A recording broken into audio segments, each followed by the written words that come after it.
নমস্কার বন্ধুরা, welcome to সুতাপাস kitchen. আজ আমি তোমাদের বাঙালির অতি প্রিয় আলু পোস্ত করে দেখাবো। আমরা কিন্তু সবাই আলু পোস্ত এই গরমে ভীষণ ভালোবাসি, আর আলু পোস্ত করাও ভীষণ সহজ। তোমরা সবাই রেসিপিটা ফলো করো, তাহলে কিন্তু তোমরা কিভাবে সুস্বাদু সুন্দর দেখতে আলু পোস্ত করা যায় তোমাদের কিন্তু আমি দেখিয়ে দেবো। আলুগুলোকে দেখো, আমি কিন্তু এইভাবে স্কোয়ার স্কোয়ার করে কেটে নিয়েছি। বড় চামচে 4 চামচ মতন পোস্ত, প্রায় 50 গ্রাম পোস্ত কিন্তু আমি পেস্ট করে নেব।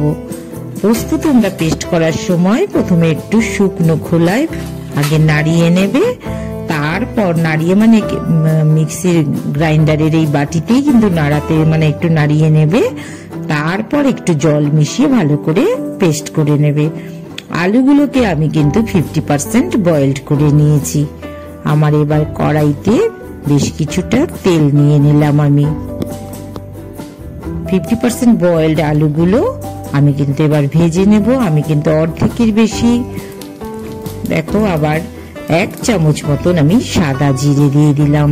1/2 চামচ মতন মৌরি, গোটা মৌরিও কিন্তু তেলে আমি ফ্রাই করে নিচ্ছি। 3টে শুকনো লঙ্কা ফোড়নের জন্য ব্যবহার করলাম।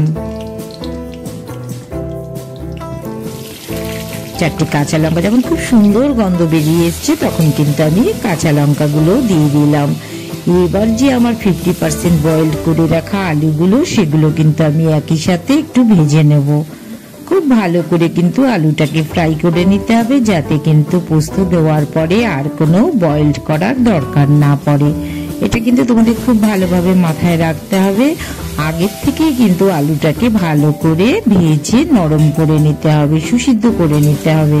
আমি কিন্তু খুব ভালোভাবে আলুটাকে ভেজে নিচ্ছি।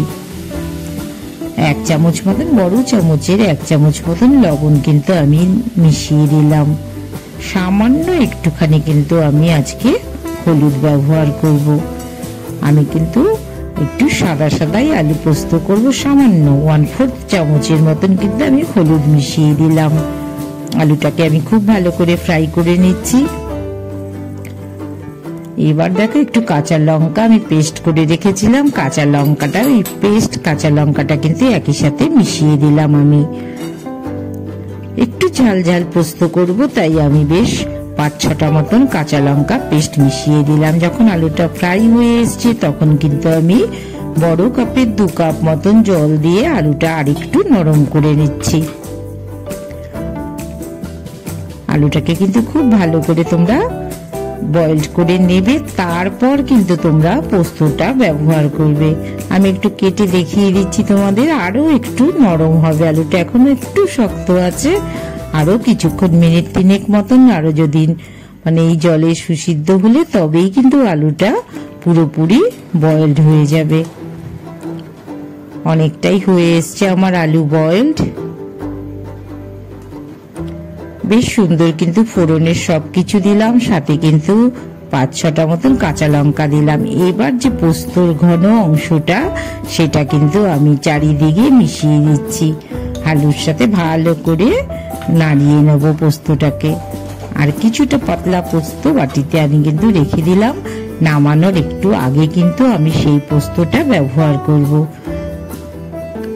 একটু সামান্য কিছুটা পোস্ত কিন্তু আমি সরিয়ে রেখেছিলাম। সেই পোস্তটা ধুয়ে জল দিয়ে ভালো করে, এই যে দেখো, এটা কিন্তু আমি প্রায় যখন হয়ে এসছে তখন কিন্তু ওই পোস্ত ধোয়া জলটা আমি কিন্তু ব্যবহার করে নিলাম।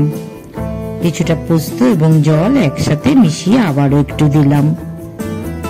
এগুলো কিন্তু একদম শেষের জন্য আমি তুলে রেখেছিলাম। আমি নামানোর আগে এগুলো দিয়ে দিলাম।